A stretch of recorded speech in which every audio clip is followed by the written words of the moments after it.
الله الرحمن الرحيم وهو الذي يرسل الرياح بشرا بين يدي رحمته حتى إذا أقلت سحابا ثقالا سقناه لبلد ميت فأنزلنا به الماء فأخرجنا به من كل الثمرات كذلك نخرج الموتى لعلكم تذكرون والبلد الطيب يخرج نباته بإذن ربه والذي خبث لا يخرج إلا نكدا كذلك نصرف الآيات لقوم يشكرون. اللہ تبارک و تعالی نے کلام مقدس کی ان آیات میں بندوں کو ہدایت کے لیے سمجھانے کے لیے ایک عجیب مثال بیان فرمائی ہے. اللہ نے فرمایا کہ دیکھو کون ہے جو ہواؤں کو چلاتا ہے خوشخبری دینے والی. بارش آنے سے پہلے جو ٹھنڈی ٹھنڈی ہوائیں چلاتے ہیں کون چلاتا؟ تمہارے بس میں ہے، چلا سکتے ہو. حتی اذا اقلت سحابا ثقالا، پھر وہ ہوائیں جو ہیں وہ اٹھاتی ہیں، وہ اب خرات مویا پانی کو اٹھا کے اوپر جا کے بادل بن جاتے ہیں، اور بادل پھر پانی سے بھر جاتے ہیں، بوجھل ہو جاتے ہیں، پانی سے بھر جاتے ہیں. تو اللہ حکم فرماتے ہیں کہ سکھ نہ ہو کر ہم ان کو چلاتے ہیں. یعنی بادلوں کا بننا، ہواؤں کا بھیجنا، بادلوں کا اوپر جانا، پھر بادلوں کا چلنا، سب اللہ کے حکم سے. کسی کی طاقت میں نہیں ہے کہ کسی بادل کو چلا سکے، کسی کی طاقت میں نہیں ہے کہ بادل کو کہے کہ ادھر برسو ادھر نہ برسو، سب اللہ کے ہاتھ میں. ہاں بندہ مانگ سکتا ہے لیکن دینے والا اللہ ہے.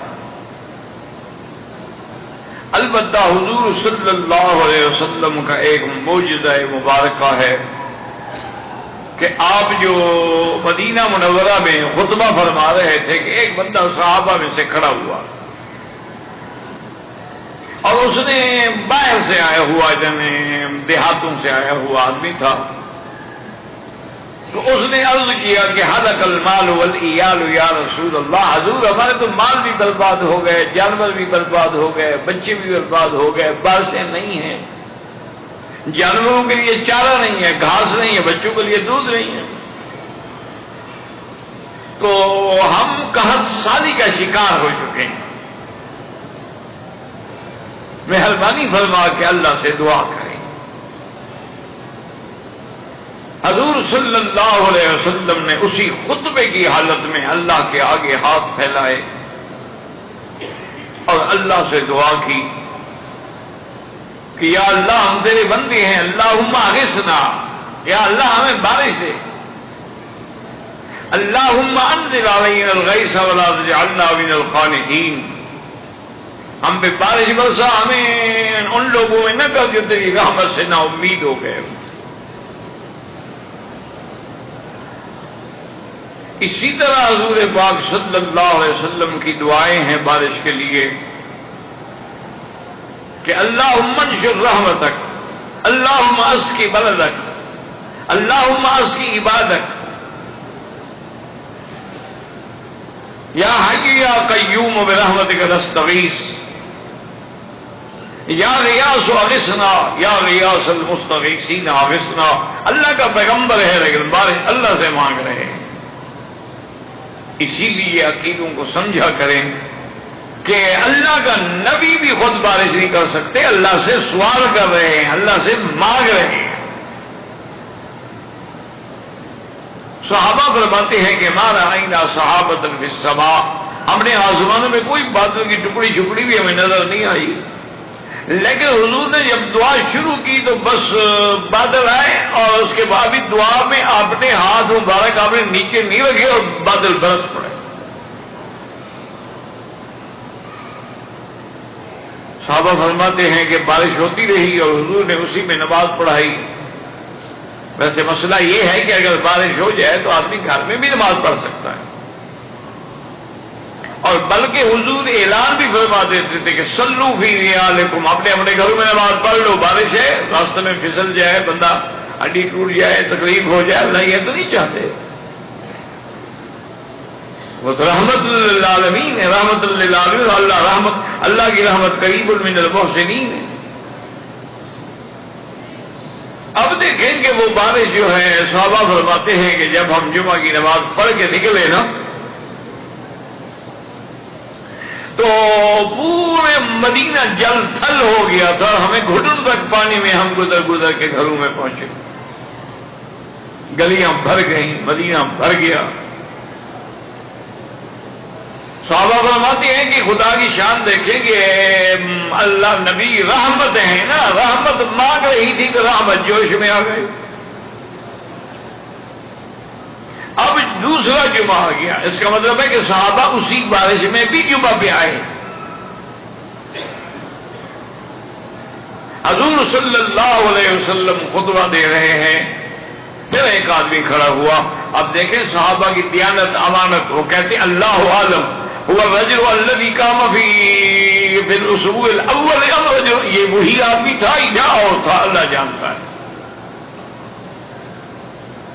یعنی صحابہ کی روایت کرنے میں کتنا دیانت ہے کہ ہم نہیں پہچان سکے کہ یہ وہی بندہ ہے جو پچھلے جمعہ کھڑا ہوا تھا یا کوئی اور بندہ. اس نے پھر وہی سوال کیا کہ یا رسول اللہ صلی اللہ علیہ وسلم ہلک العیال والاموال. اب تو حضور بارش اتنی ہوگی، 8 دن ہو گئے ہیں بارش کی وجہ سے، اب بچے بھی مر رہے ہیں اور جانور بھی مر رہے ہیں، باہر جا ہی نہیں سکتے، کہاں سے گھاس کھائیں.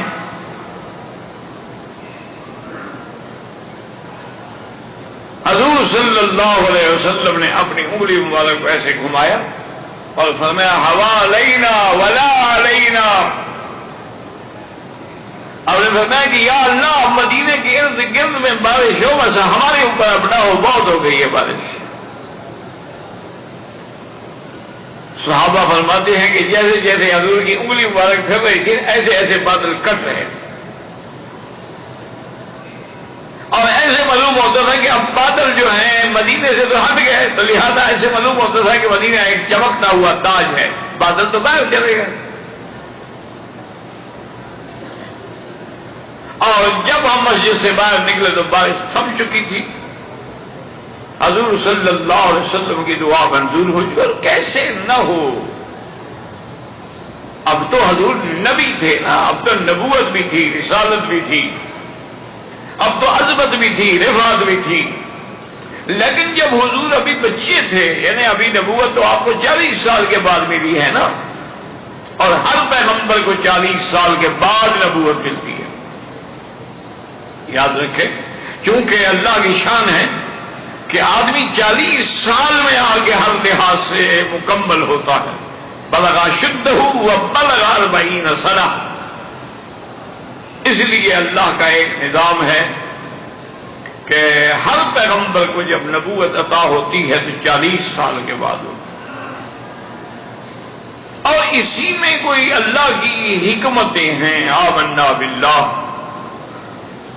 اب دیکھیں نا کہ حدیث مبارک میں ہے کہ جو آدمی 40 حدیثیں یاد کر لے، اللہ کی قیامت میں اس کو علماء کی صف میں اٹھائیں گے. اس لیے علماء نے 40 حدیثیں چھوٹی چھوٹی جمع کر کے چھاپ دی ہیں کہ ہر بندے کو یاد کرنے میں آسانی ہو. حدیث مبارک لمبی ہو تو پھر کون یاد کر سکتا ہے؟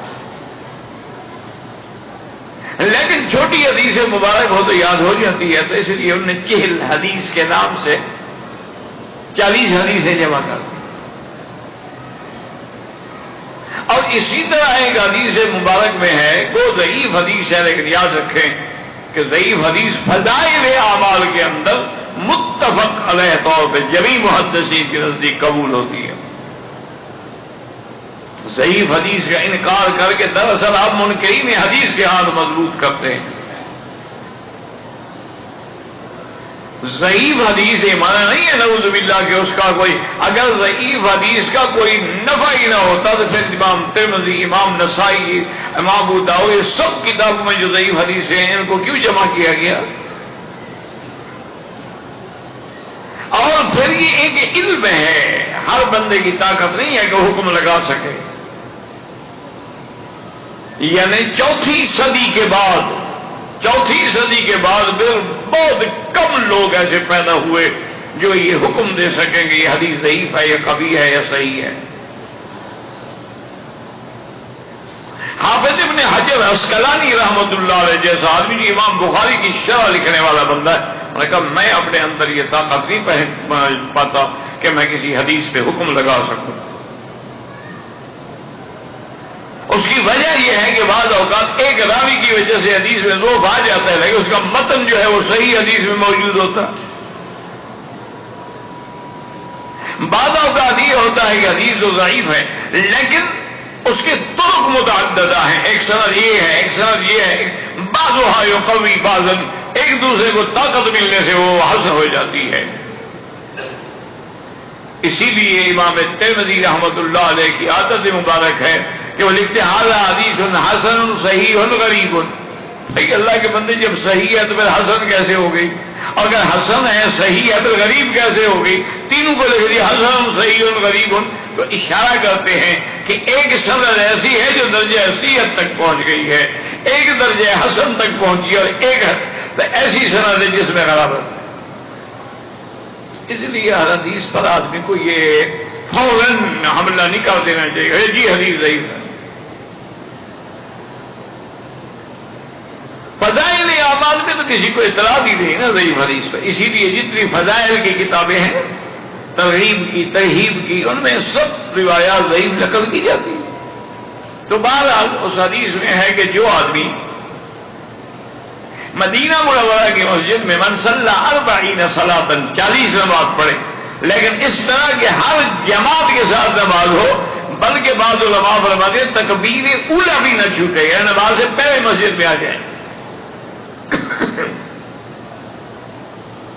تو کتب لہ براءۃ من النفاق، اللہ اس کو نفاق کی بیماری سے بری کر دے گی. تو وہاں بھی 40 عدد یعنی نمازوں کا ذکر ہے. اچھا اسی طرح دیکھیں اللہ کے قرآن پاک میں فرماتے ہیں کہ جب ہم نے موسیٰ علیہ السلام کو بلایا میقات پہ تو پہلے تو 30 دن روزے رکھے، پھر اللہ نے حکم دیا کہ نہیں 10 اور رکھو. فَتَمَّ مِيقَاتُ رَبِّهِ 40 لَيْلَةً 40 راتیں جو ہے پوری ہوئی. تو اللہ نے وہاں ان کو بھی 40 راتوں کے لیے طور پہ بٹھایا ہے. اسی لیے بعض علماء نے جیسے کہ یہ تبلیغی بزرگ ہیں، تبلیغی جماعت والے لوگ ہیں، انہوں نے بھی زیادہ زور یہ چلے پہ دیتے ہیں. اس کی وجہ یہ ہے وہ کہتے ہیں کوئی حکمت تو ہے کہ اللہ نے موسیٰ علیہ السلام کو بھی تو 40 راتیں ہی بٹھایا ہے، اور 40 نمازیں پڑھنے سے آدمی علماء میں شمار ہوتا ہے، اور 40 نمازیں پڑھنے سے آدمی نفاق کی بیماری سے بری ہو جاتا ہے.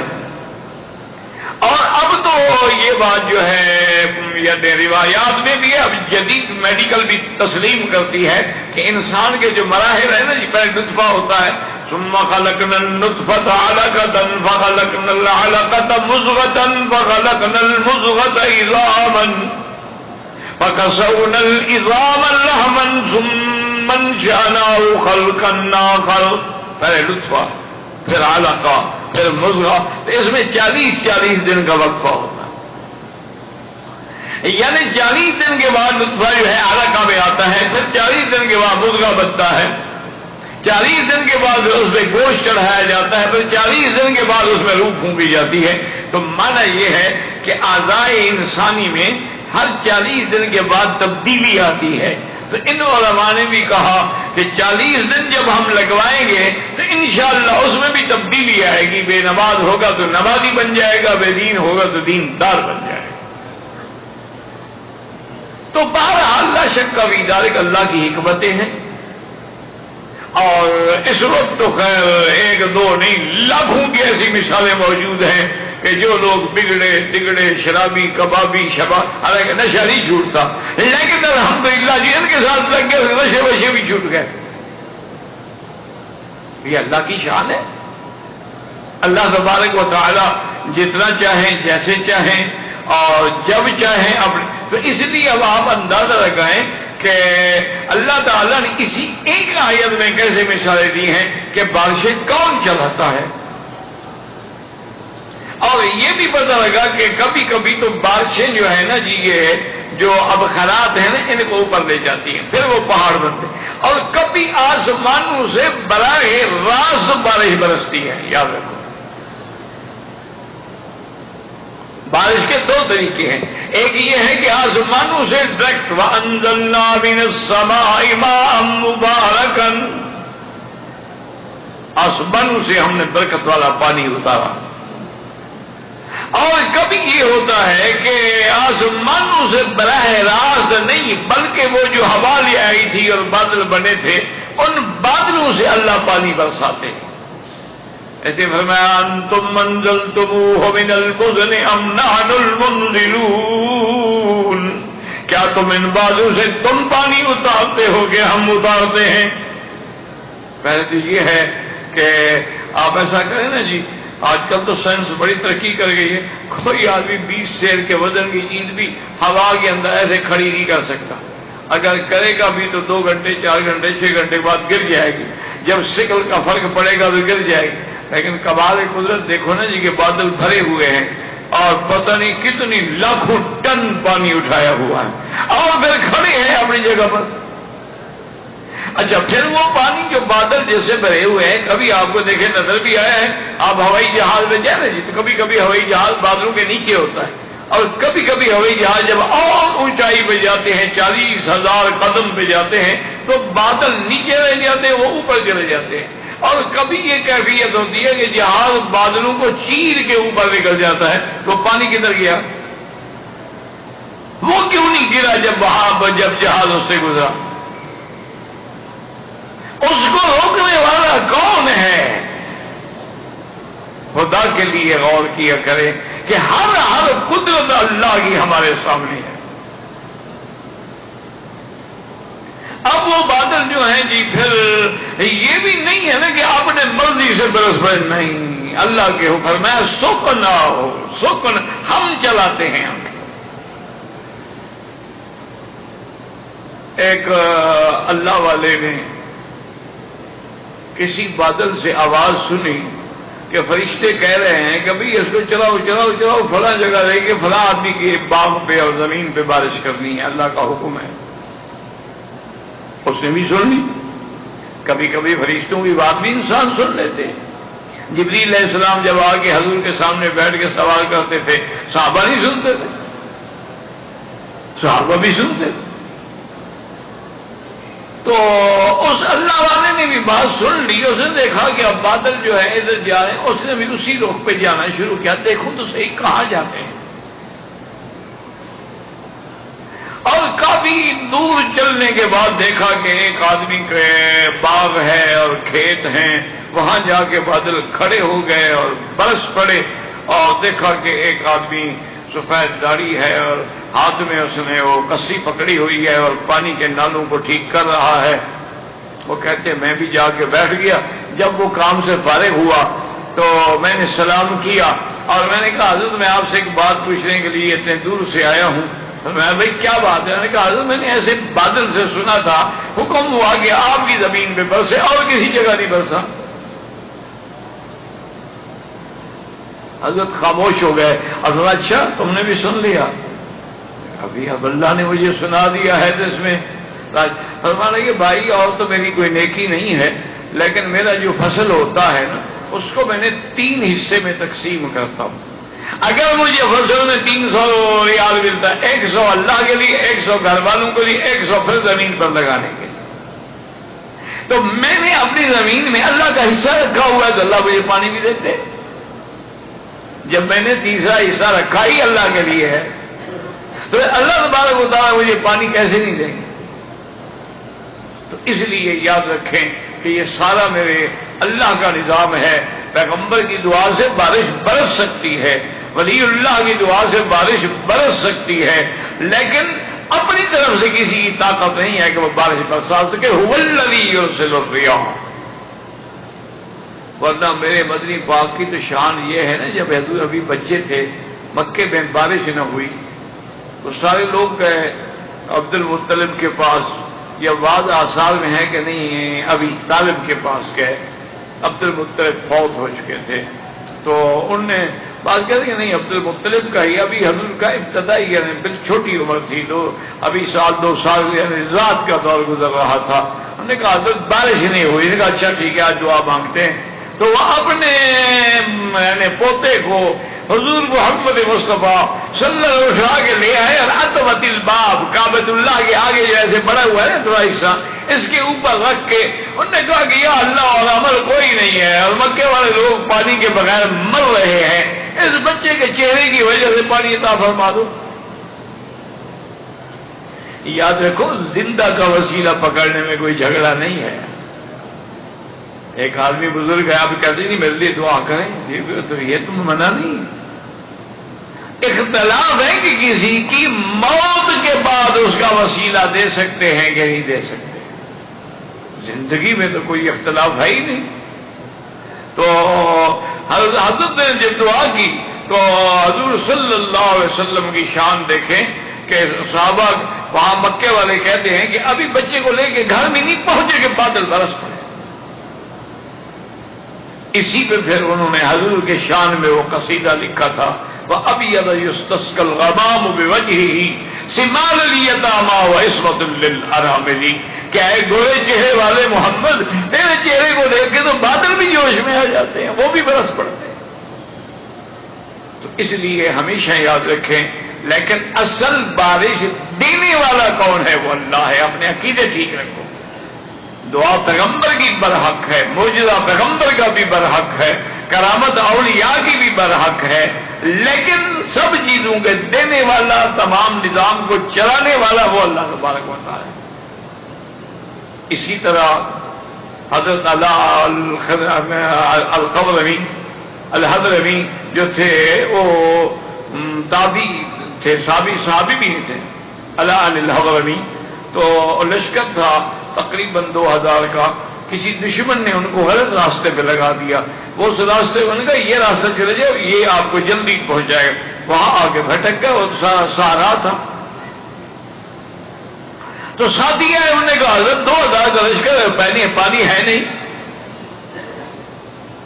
اور آگے بھی ہم نے معلوم کیا ہے لوگوں سے، وہ کہتے ہیں کم از کم 2 دن کے فاصلے پر پانی ہے. پیدل جا رہے تھے، کچھ گھوڑوں پہ، کچھ پیدل، کچھ اونٹوں پہ. تو حضرت میں اس میں گھبرانے کی کیا بات ہے؟ تو حضرت نے 2 رکعت نماز پڑھی صلاۃ الحاجہ، اور اس کے بعد ہاتھ اٹھائے اور درود شریف پڑھا، اور پھر یہی اللہ کے اسماء، یا علی یا عظیم یا علیم یا حلیم، یا علی یا عظیم یا علیم یا حلیم، یا علی یا عظیم یا علیم یا حلیم انزل علینا الغیث. ابھی آپ دعا مانگ رہے تھے، بارش فوراً شروع. تو یہ بزرگوں کی کرامت ہے، اللہ والوں کی کرامت ہے. اور یاد رکھیں کہ آپ بھی دعائیں مانگتے ہیں، ہم بھی مانگتے ہیں، اس قبول نہ ہونے کی وجہ سے اصل وجہ کیا ہے کہ ایک تو ہماری زبان گندی ہوتی ہے، زبان پاک نہیں ہوتی، اسی سے گانے گاتے ہیں اور اسی سے عورتوں کو چاٹتے ہیں اور اسی سے دعائیں مانگتے ہیں. اللہ استجاب لکم، میں کہاں سے دعائیں قبول ہوں گی؟ حضرت اسد کو بھی بوسہ دو اور بیوی کے بدن پہ بھی بوسے دو. ویسے تو جائز ہے بوسہ، لیکن گندی جگہ پر تو نہ دو. یعنی یہ عجیب سی بات ہے نا کہ ہم لا الہ الا اللہ رسول اللہ پڑھ رہے ہیں کلمہ زبان سے، اسی سے جھوٹ بھی بول. اسی لیے حضرت عبداللہ ابن عمر کو ایک آدمی نے آگے عرض کیا کہ حضرت حضور کے زمانے میں کوئی تکلیف ہوتی، اب سورۃ فاتحہ پڑھتے دم کرتے ٹھیک ہو جاتا بندہ. اب سورۃ فاتحہ 100 دفعہ بھی پڑھے ٹھیک نہیں ہوتا. انہوں نے کہا قرآن وہی ہے، فاتحہ بھی وہی ہے، لیکن وہ صحابہ والی زمانے میں کہاں سے لے آؤں؟ وہ پاک زبانیں تھیں، صدق مقال تھا، عقل حلال تھا، کھانے میں بھی کوئی حرام نہیں تھا اور بولنے کے اندر بھی کبھی کذب نہیں تھا. اس لیے پھر ان کی زبان میں اللہ نے تاثیر رکھی. حتیٰ کہ بزرگوں نے لکھا ہے کہ آپ اس لیے آپ نے دیکھا ہوگا نا بعض بڑے بڑے بزرگ ایسے چادر ڈال لیتے ہیں، وہ کہتے ہیں کہ اس لیے کہ تمہاری نظر جو ہے وہ غیر محرم پہ نہ پڑے. وہ کہتے ہیں 40 دن یہ قبضہ کر لو کہ میری نظر غیر محرم پہ نہ پڑے. دیکھو اس کے بعد تیری نظر میں اللہ تاثیر پیدا کرتے ہیں کہ نہیں کرتے. تو یہ تو پھر وہی بات ہے نا جی, تماشا ہے نا. قرآن بھی دیکھ لیا, لوگوں کی لڑکیوں کو بھی دیکھ لیا, قرآن بھی پڑھ لیا, گانا بھی سن لیا, ٹی وی پہ بیٹھ کے علماء کی تقریریں بھی سن لی اور فلمیں بھی دیکھ لی. ہے تو پھر اللہ سے دھوکا ہے نا. پھر نتیجہ کیا ہوتا ہے کہ مذبذبین بین ذالک لا الہ ہؤلاء ولا الہ ہؤلاء. پھر منافقوں کی طرح نہ ادھر کے رہتے ہیں نہ ادھر کے رہتے ہیں. اب آگے دیکھیں کتنی اللہ نے پیاری مثال دی ہے. لیکن دعا کریں کہ کوشش بھی کریں, دعا بھی کریں, سمجھنا بھی چاہیں. فرماتے ہیں وَسُقْنَاهُ إِلَىٰ بَلَدٍ مَيِّتٍ, پھر ہم اس بادلوں کو چلاتے ہیں اس زمین کی طرف جو مر چکی ہے. یعنی زمینے میں جو ہے نا جی, جہاں سبزہ نہ ہو گویا وہ زمین مردہ ہے. تو اللہ کا پانی آتا ہے فَأَنزَلْنَا بِهَا الْمَاءَ, پھر اللہ پانی اتارتا ہے. پانی سے وہ زمین زندہ ہو جاتی ہے. اب جب زندہ ہوتی ہے پھر اس سے پھل پودے درخت ہر چیز نکلتی. آپ دیکھتے ہیں نا جب بارش ہو جائے, آپ جا رہے ہوتے ہیں صحرا میں, کیسے وہ گھاس نکلا ہوا ہے اور کئی کئی, حالانکہ کسی نے کاشت تو نہیں کیا نا.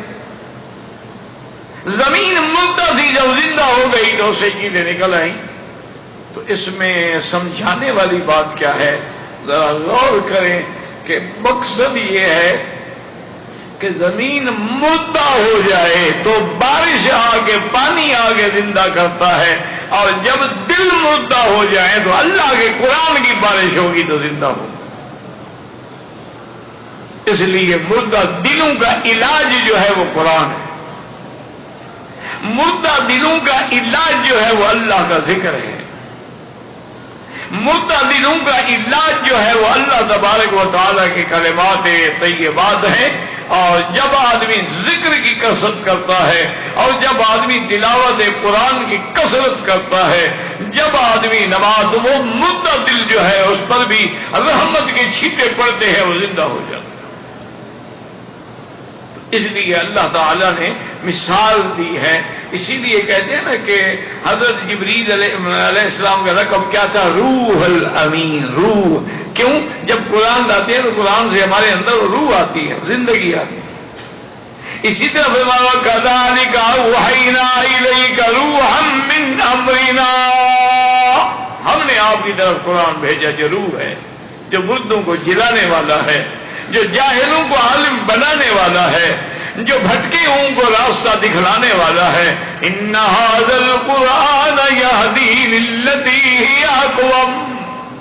تو اس لیے اب اللہ پاک نے فرمایا کہ غور کرو کہ وَهُوَ الَّذِي يُرْسِلُ الرِّيَاحَ بُشْرًا بَيْنَ يَدَيْ رَحْمَتِهِ حَتَّى إِذَا أَقَلَّتْ سَحَابًا ثِقَالًا بُجْل, پانی سے بھرے ہوئے, سُقْنَاهُ لِبَلَدٍ مَيِّتٍ, ہم جلاتے ہیں اس جگہ جو زمین مردہ ہے.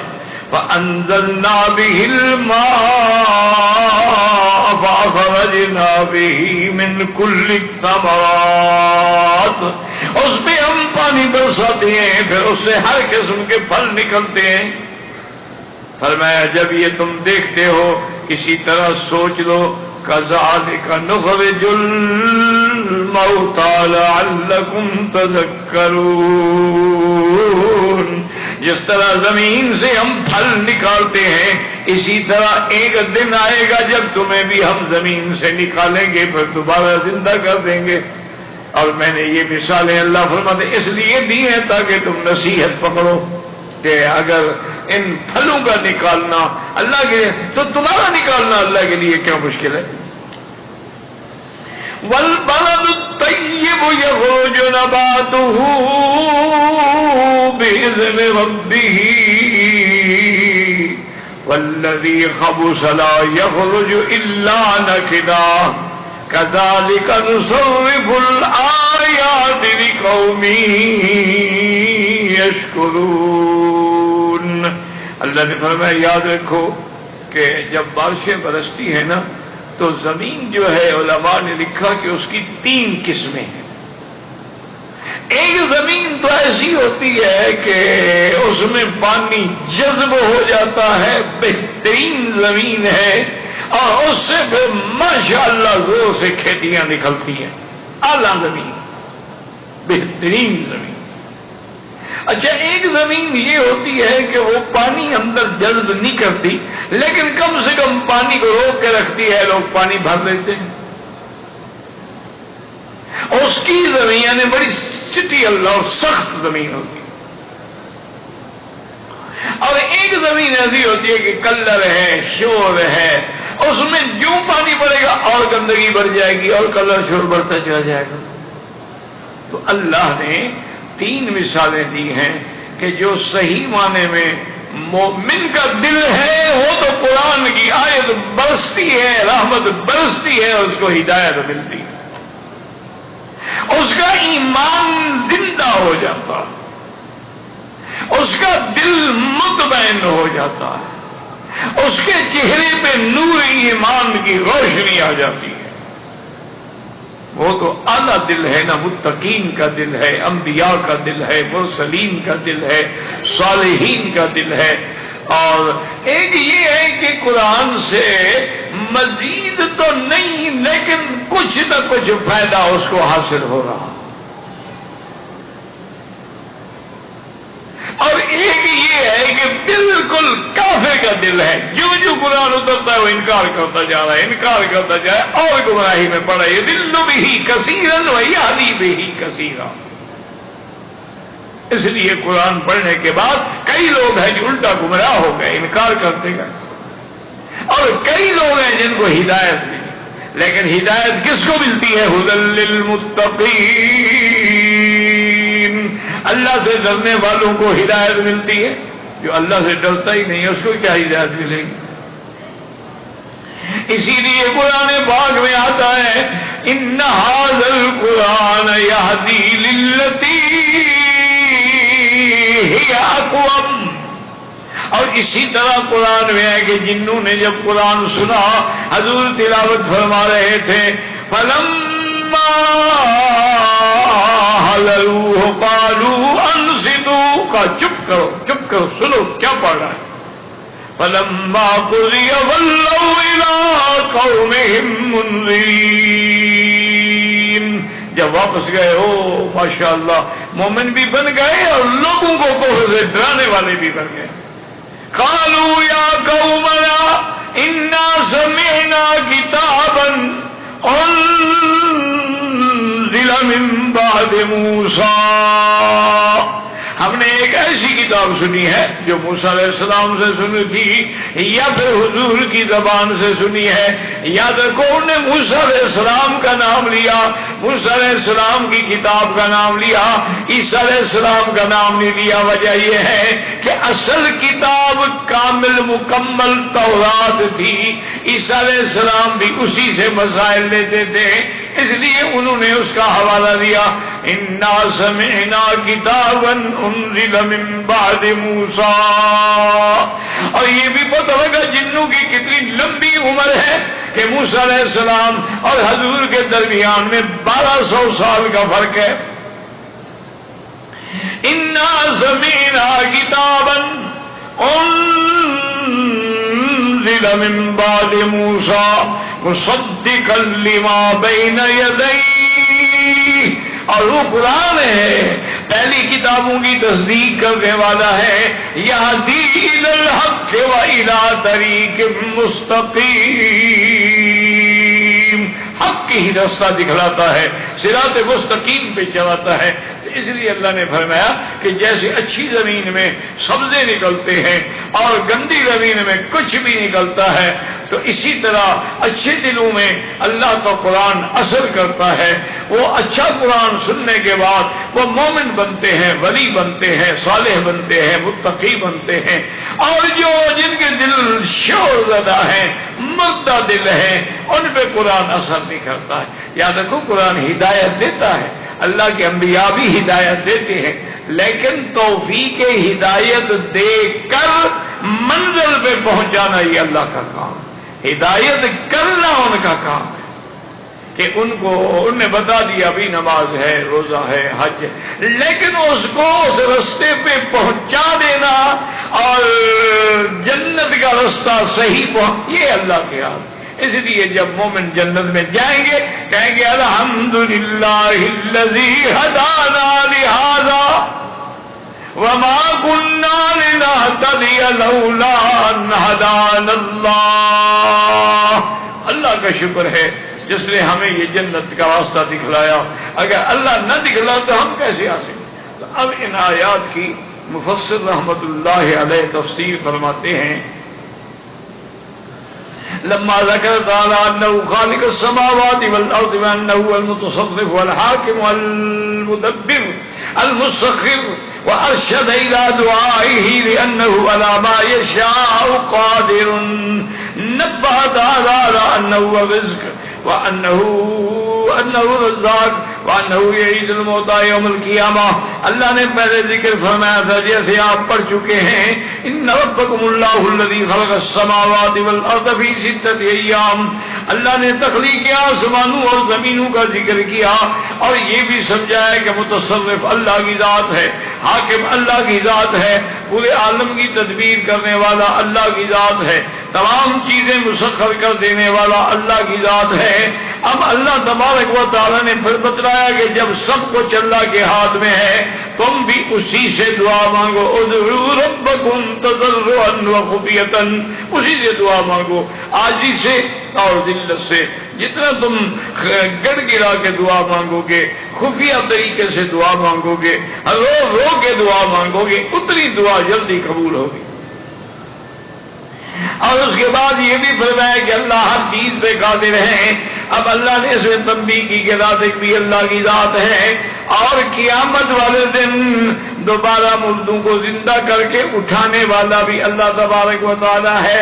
اور فرماتے ہیں من من قرأ وهو الذي يرسل الرياح بشرا، ایک قرأت ہے بشرا، ایک ہے بشیرا، منتشرا بین ید السحاب الحامل الممطر ومنهم من قرأ بشرا كقوله، معنی یہ ہے کہ بارش کے آنے سے پہلے اللہ ہوائیں بھیجتے ہیں، بادلوں سے پہلے بادلوں کو لے کے بارش لانے والی، اور بعض علماء نے اس کو کہنے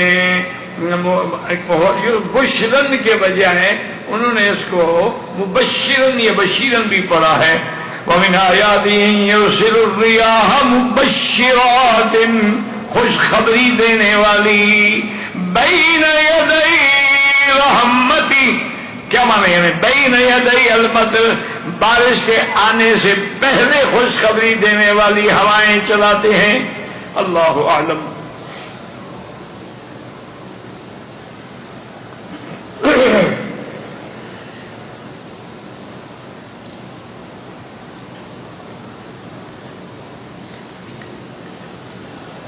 کہتے جی کہ میں جدہ میں رہتا ہوں، جب حج پہ جانا تھا تو میں نے احرام باندھا، میں نے احرام پتہ نہیں کہاں سے مفصلہ سے باندھا، مجھے تو نہیں پتہ کیا لکھا ہے آپ جب پڑھا